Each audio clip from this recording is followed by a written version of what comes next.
Welcome to the Ontario General Accessibility Requirements Program.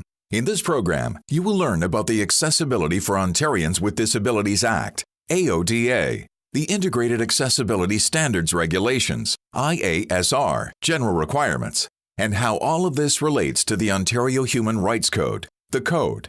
It sounds complicated, but it really is not.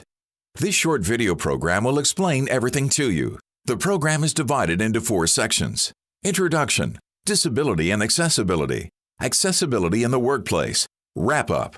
The Accessibility for Ontarians with Disabilities Act, AODA, is a law in Ontario. Its goal is to make Ontario more accessible for people with disabilities by 2025. The AODA requires organizations to comply with standards that remove and prevent barriers for those with disabilities. Ontario is now enforcing these accessibility standards.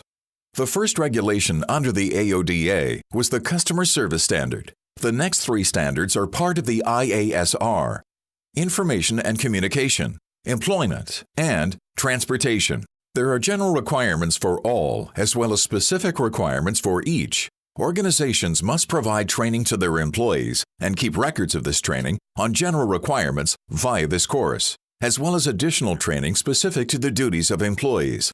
This course addresses the general requirements only. Course objectives. When you have completed this course, you will be able to describe how IASR relates to the Human Rights Code, outline the general IASR requirements, discuss why the IASR and the Code are so important, and how accessibility benefits everyone. Describe what accessibility looks like. Comply with disability requirements as defined in the Code. Understand how the duty to accommodate is everyone's responsibility.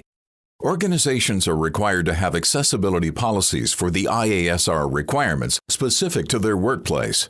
The policies can be designed in a way that meets each organization's business practices. Once developed, they must be reviewed and updated regularly. Accessibility plans are then developed to outline how the organization will prevent and remove barriers, outlining the short and long-term requirements that need to be met. These policies and accessibility plans must be available to all employees and to the public. The AODA requires that all employees complete IASR training based on their workplace duties. In addition, the AODA requires training on the parts of the Code relating to disability. The Code and the AODA work together. The Code protects every person's right to equal opportunity and freedom from discrimination and establishes a legal duty to accommodate people with disabilities.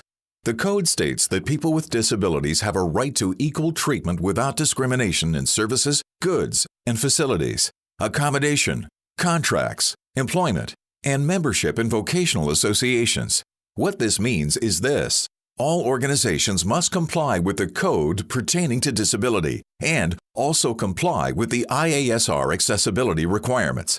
To put it simply, organizations must accommodate and make their workplaces accessible to those who have a disability. Accessibility is good business. Organizations are required to have accessibility policies for the IASR requirements specific to their workplace.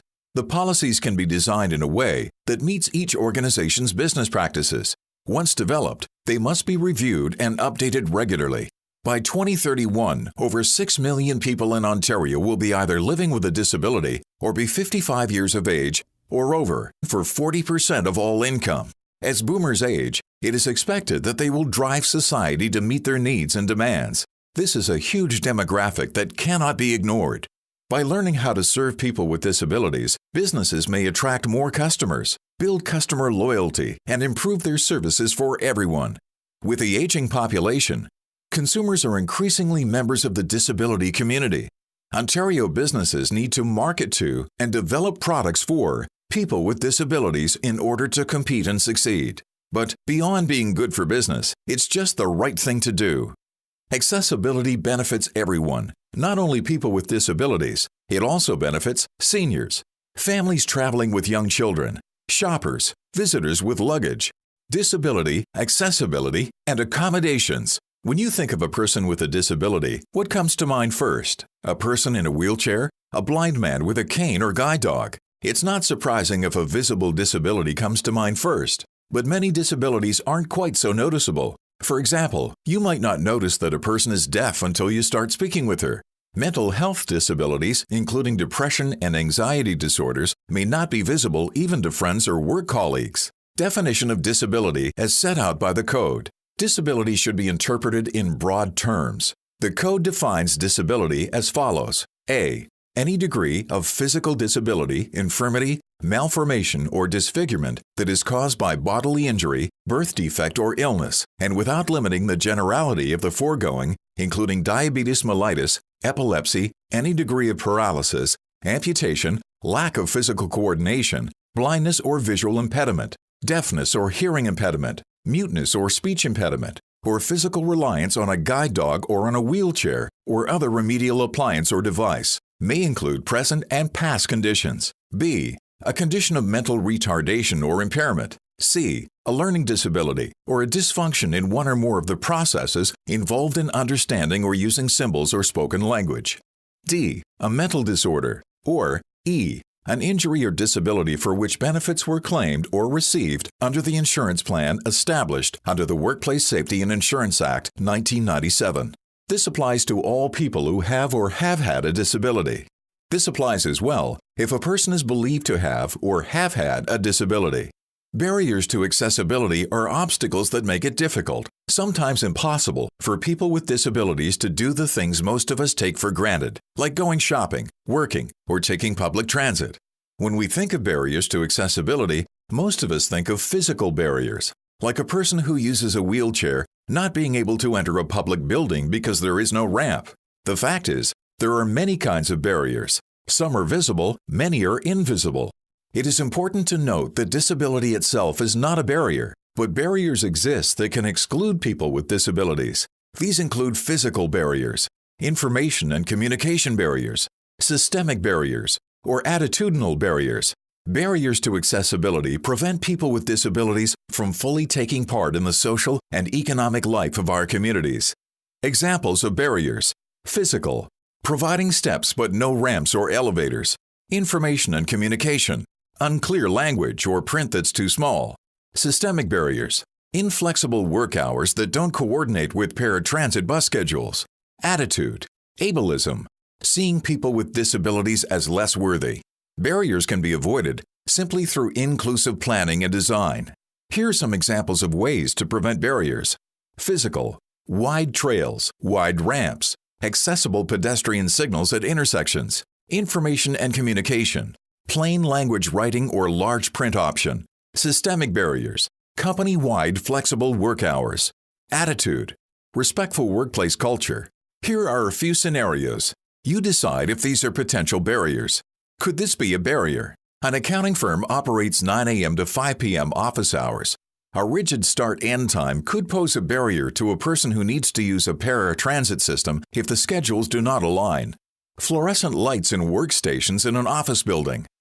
Fluorescent lights have a subtle flickering that could affect someone who has a mental health condition. Bathroom on another floor. Bathrooms should be on the same floor workers perform their jobs. This can be an obstacle for anyone, particularly if a worker requires a walker or wheelchair. Open workspaces. Open workspaces can often be noisy and very distracting for anyone whose work requires focus. If a worker has a mental health condition such as ADHD, this can be an even greater barrier. Barriers to accessibility. Types of barriers.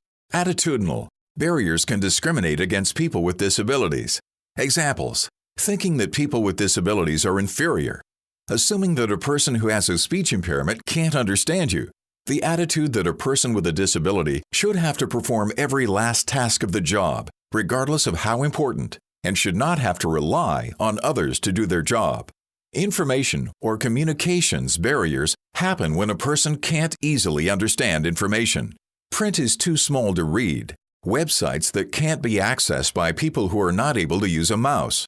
Signs that are not clear or easily understood. Technology barriers occur when a technology can't be modified to support various assistive devices. A website that doesn't support screen reading software. Organizational barriers are in organizations' policies, practices, or procedures that discriminate against people with disabilities. A hiring process that is not open to people with disabilities. Architectural and physical barriers are features of buildings or spaces that cause problems for people with disabilities. Hallways and doorways that are too narrow for a person using a wheelchair, electric scooter or walker, counters that are too high for a person of short stature or a wheelchair user, poor lighting for people with low vision, doorknobs that are difficult for people with arthritis to grasp, parking spaces that are too narrow for a driver who uses a wheelchair, telephones that are not equipped with telecommunications devices for people who are deaf, deafened, or hard of hearing. You should now have a good understanding of what barriers are all about. Now it's time to look at accessibility. What is accessibility? Accessibility simply means giving people of all abilities the opportunity to participate fully in everyday life. In the workplace, this means giving all workers, those with and without disabilities, opportunities to perform the job duties they were hired to fulfill.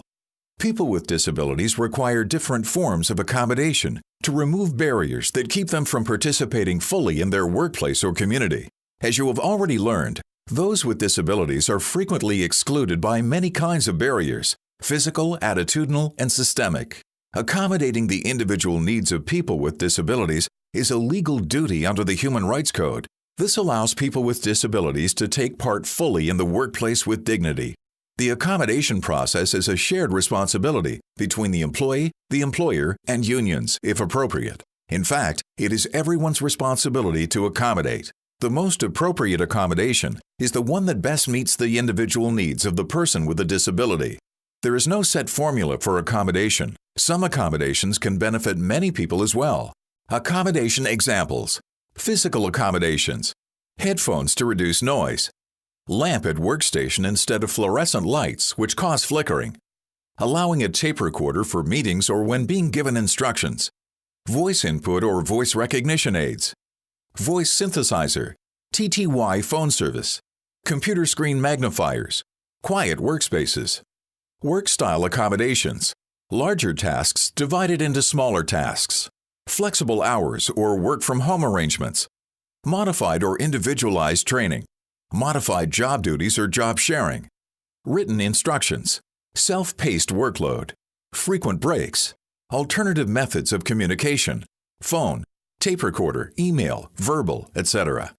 Notice how many of these types of accommodations can benefit all employees in a workplace?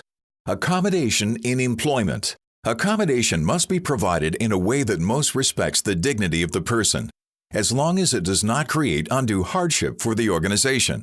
If the accommodation costs so much, it would change the nature of the business, or if it would substantially affect the ability of the business to survive, it would be considered undue hardship. In this case, the business would not be required to make the accommodation.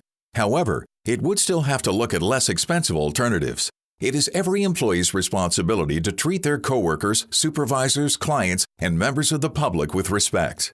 This means that you are expected to treat your coworkers with dignity and in a way that you want to be treated.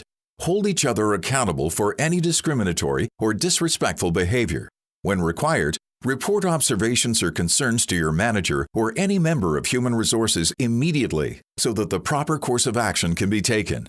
Following these simple guidelines will not only ensure that the organization maintains a positive and respectful workplace for all, but will steer clear of any work-related issues before they happen. If you have any questions about these expectations, please speak with your manager or any member of Human Resources.